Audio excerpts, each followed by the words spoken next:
welcome back to my channel, or welcome to my channel if you are new here. I hope you have a good time here. First of all, thank you so much for giving me so much love on one of my recent videos. I have been receiving such good प्यारे प्यारे comments. मतलब इतने अच्छे अच्छे लोग हैं. I love you all so much. और new लोग भी जुड़े हैं मुझसे, बहुत लोगों ने सब्सक्राइब किया है, so thank you so much for subscribing to my channel. And I hope आपका टाइम यहाँ पे बहुत अच्छा हो, और आपका वो सब्सक्राइब बटन, आपकी वो जो 1 सेकेंड की मेहनत है वो व्यर्थ ना जाए. क्योंकि मेरी जो लास्ट वीडियो थी, रिसेंट वीडियो, जिस पे मैंने ये बात की कि at my home there is a possibility कि नेक्स्ट ईयर तक मेरी शादी हो जाए, so I have to do a lot of things before that. तो मैं कैसे मैनेज करूँ, क्या करूँ, and I was very stressed at that moment and very vulnerable in that very moment. So मैंने उस पर बहुत कुछ सोचा कि कैसे मैं अपने आप को इस तरह से मैनेज करूँ अपने टाइम को कि मैं ना वो सारी चीज़ें कर पाऊँ. Because at the end of the day सब कुछ आपके हिसाब से नहीं हो सकता, आप हर चीज़ के कंट्रोल में नहीं हो सकते. सो आज मैं इस बारे में बात करूँगी कि how to put yourself first, and specially in an environment जहाँ पे आप उस तरह से बड़े नहीं हुए हो, जहाँ अपने आप को पहले रखा जाता हो. आपने अपनी मम्मी को देखा होगा कि मम्मी है ना, 4 रोटी बनती है अगर, और बच्चे हैं तो मम्मी वो बच्चों को खिला देगी और खुद एक ही खाएंगी. समझ रहे हो ना, लाइक जैसे मम्मी ने हमेशा अपने आप को पीछे रखा है, तो कहीं ना कहीं हम अपनी मॉम को देखकर वो सारी जो आदतें हैं वो अपने आप में लेके आ जाते हैं. तो हम वैसे इन्वायरमेंट में जब ग्रो करते हैं तो क्या होता है ना कि एक लोअर मिडिल क्लास फैमिली या एक नॉर्मल मिडिल क्लास फैमिली में क्या होता है कि आप ना ज़रूरतों को पीछे रखना सीख जाते हो, and which is a very good thing. आपके अंदर इतनी सेल्फ अवेयरनेस होनी चाहिए कि आपको अपने सिचुएशंस का पता हो, और आप उसी हिसाब से अपनी लाइफ में एक्सपेक्टेशंस रखो या एक्शंस लो या कुछ भी एक्शंस लो. लेकिन जब ये बहुत ज़्यादा हो जाता है ना, तो आपके माइंडसेट पे वो असर करने लगता है. जैसे I have always been someone who will always put someone else before me, और उसकी वजह से I have struggled so much in my life. मतलब मेंटली इतना एग्जॉशन हो जाता है, like I can't even tell you. तो इस साल मैंने अपने आप को वादा किया है कि no matter what I will put myself first. अगर मुझे कुछ चाहिए तो मैं ज़िद्द करूँगी, चाहे वो भगवान से करना हो, पेरेंट्स से करना हो, या खुद से ही क्यों ना करना हो.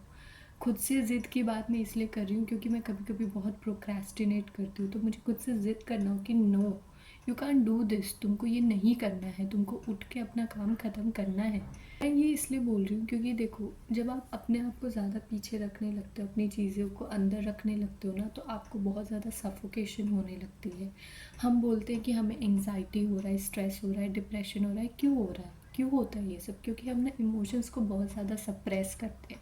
वो किसी भी तरह का इमोशन है. मान लो आप बहुत ज़्यादा खुश हो, तो आप बहुत हैप्पी गो लकी पर्सन हो, लेकिन लोगों ने आपको हमेशा बोला है कि तुम बहुत ज़्यादा खुश हो जाती हो यार, जल्दी इतना क्यों खुश होना है, या फिर तुम बहुत ज़्यादा एक्साइटेड रहते हो यार, थोड़ा कम रहो, कुछ होने से पहले इतना क्यों एक्साइटेड रहना है, कुछ ख़राब हो गया तो आप क्या करते हो, धीरे धीरे लोगों के बोलने की वजह से आप कम एक्साइटेड होने लगते हो, कम हैप्पी होने लगते हो, जबकि वो आपका नेचुरल स्टेट है ना.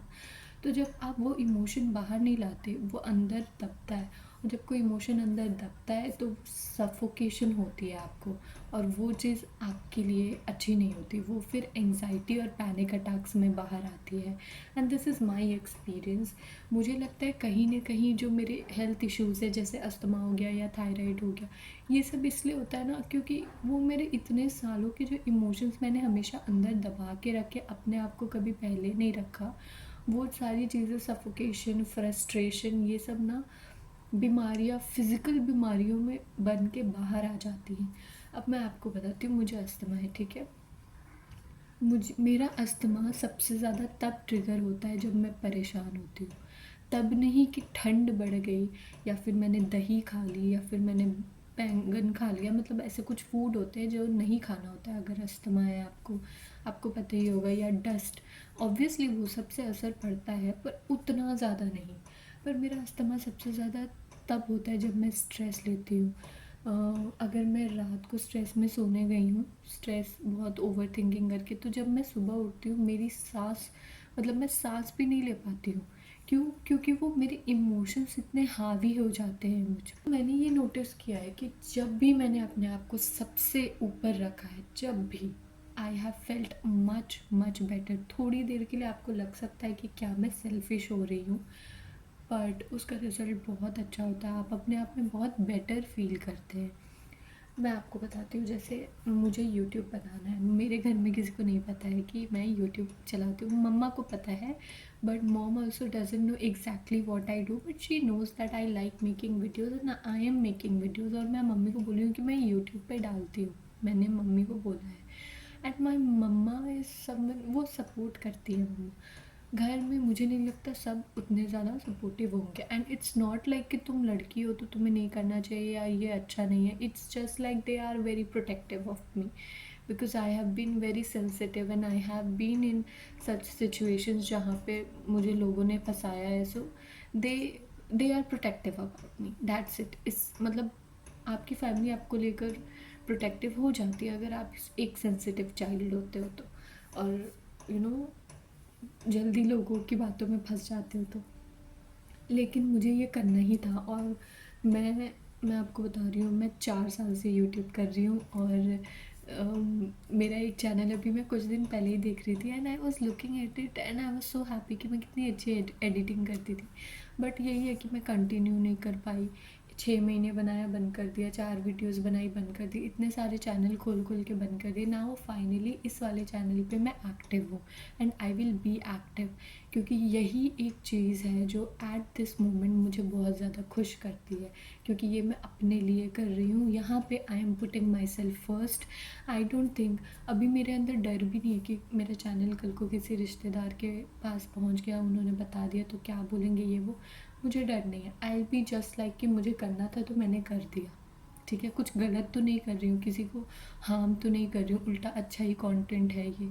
ऐसे कोई नाच गाना भी नहीं कर रही हूँ जो लोगों को लगता है गलत है, वो भी गलत नहीं है, पर जो लोगों को लगता है तो वैसा मैं कुछ कर नहीं रही हूँ। तो why not, why not, I will do it. अगर मैं किसी को परेशान नहीं कर रही तो आई विल डू इट। तो वो दिमाग है में है मेरे। तो I have been feeling so much better कि मैं अपने आप को आगे रख रही हूँ, because this is my dream and I am making room for it, ठीक है। फिर ये पहला एग्जाम्पल हो गया। उसके बाद मुझे था कि इस साल मुझे जाना ही जाना है ट्रिप्स पे। अभी मुझे फ्रेंड्स वगैरह के साथ भी जाना है, पर उसके लिए मैंने अभी घर में परमिशन नहीं मांगी है, मुझे मांगनी है, बट वो बाद में आएगा। उससे पहले मुझे फैमिली के साथ जैसे उज्जैन जाना है, काशी जाना है, जो भी। उसके लिए भी मैंने लास्ट ईयर इतनी मेहनत की, मतलब इतने बार प्लान्स बन बन के कैंसिल हो गए। कभी पाप मतलब कुछ ना कुछ सिचुएशन। और इस साल मुझे था कि मैं जाके रहूँगी, ठीक है। मैंने भगवान को रोज़ बोला है कि इस साल तो मैं जाके रहूँगी, आप मुझे इस साल नहीं रोक सकते, आपको मुझे बुलाना ही पड़ेगा। एंड फाइनली हमारी टिकट हो गई है and I am so happy. अभी अभी नहीं जा रहे, एक एक दो महीने बाद जाएंगे और हम, लेकिन हमारी टिकट हो गई है। सो वहाँ पे भी मैंने भगवान से भी ज़िद की कि क्या है, कितना मुझे वेट करवाओगे।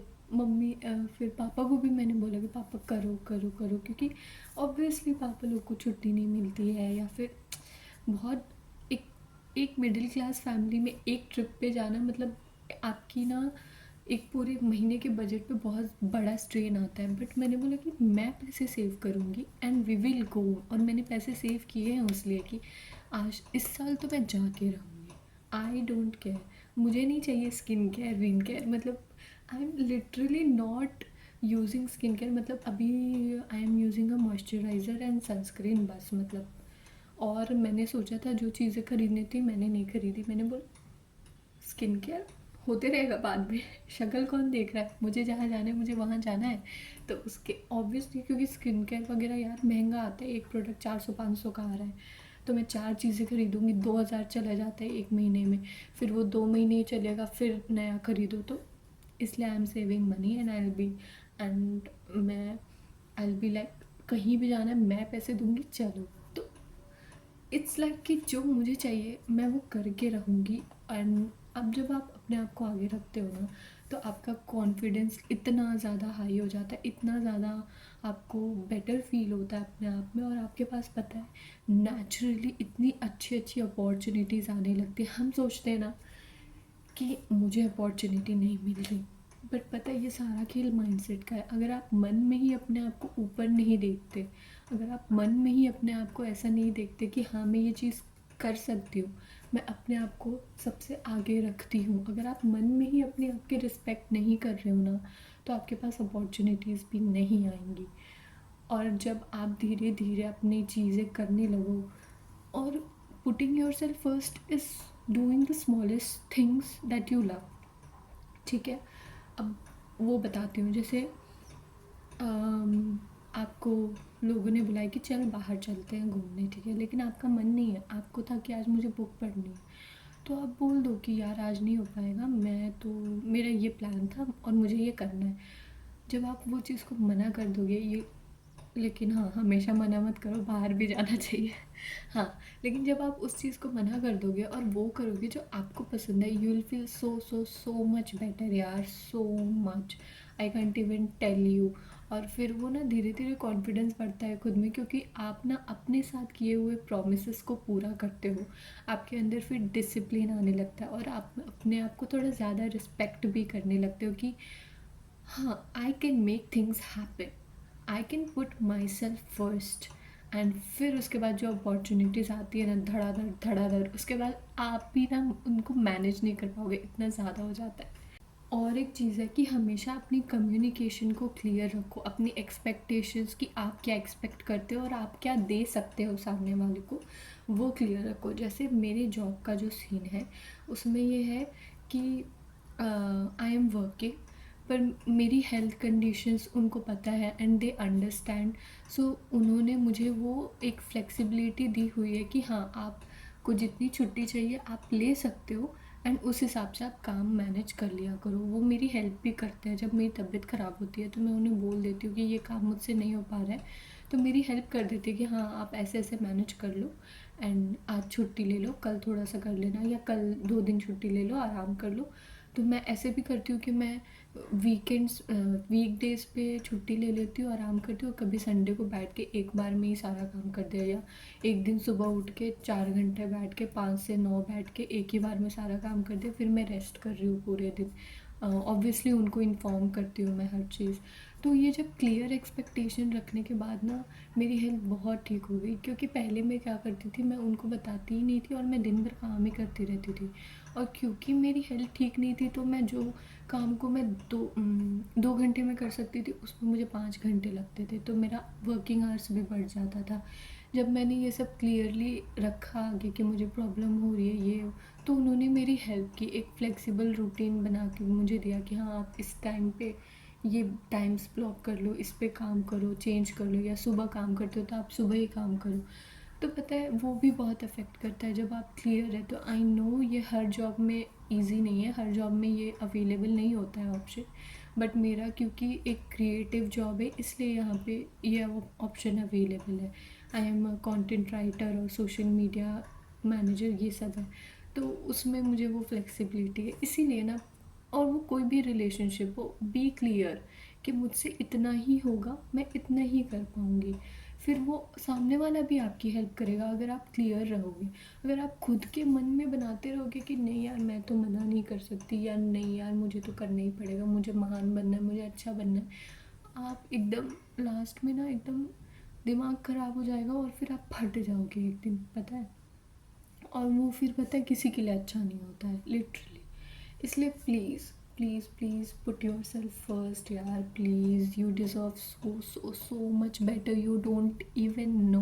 पता है मुझे इतने सारे ऑफ़र्स आते हैं, और हाँ ये उस बारे में, हाई वैल्यू के बारे में, मुझे इतने सारे ऑफ़र्स आते हैं, बट वो ना पैसे नहीं दे रहे होते ज़्यादा, राइटिंग वगैरह के, जैसे आर्टिकल लिखना हो ये वो, मैं मना कर देती हूँ। और ऐसा नहीं कि मैं बहुत ज़्यादा अमीर हूँ, मेरे पास बहुत ज़्यादा पैसे हैं, मुझे पैसों की ज़रूरत भी है, क्योंकि I have so many goals, लेकिन मैं काम जब आपको अच्छा दूंगी तो मुझे पैसे तो चाहिए भाई। मैं कहती हूँ नहीं, I will not do it. So I have started the, और पहले ना मैं जैसे ब्रांड कोलैबोरेशन हो गया लिंक्डइन पे, तो लिंक्डइन पे I have a good following, तो ब्रांड कोलैबोरेशन हो गया, तो पहले मैं सस्ते में ही कर देती थी। फिर मुझे पता चला लोग तो यार बहुत बहुत चार्ज कर रहे हैं, तो फिर अभी मुझे रिसेंटली किसी ने रीच आउट किया, तो उनको मैंने, अब प्राइस बताने से पहले मैंने इतना सोचा कि 5,000 ही बोलती हूँ एक पोस्ट का, ये वो। फिर मैंने सोचा नो, इंडस्ट्री में बहुत लोग चार्ज कर रहे, ब्रांड्स देने को तैयार हैं, you need to start selling, मतलब यू नीड टू, क्या बोलते हैं उसको, अपने आप को छोटा दिखाना, कुछ तो ऐसा बोलते हैं, मैं भूल गई द वर्ड, आई फॉरगॉट। लेकिन आपको अपग्रेड करने की ज़रूरत है, तो फिर मैंने उनको बोला कि मैं 10,000 चार्ज करती हूँ एक पोस्ट का, and they said okay, and I was like okay. मतलब इट्स सो ईजी, आप अपने आप को ऊपर रखोगे तो सामने वाला भी आपकी इज्जत करेगा और वो आपको ऊपर रखेगा। अगर आप खुद को ऊपर नहीं रखोगे, आगे नहीं रखोगे, तो आपकी कोई वैल्यू नहीं करेगा। That is the ultimate truth. So, yeah, this was kind of a reminder for you to put yourself first, to make room for your dreams, and to put yourself on a high value so that people will value you more and respect yourself. That's it. Thank you for watching. Thank you for listening. Thank you for my pep talk, TED talk जो भी बोलते हैं, and I hope you come back here again. Bye.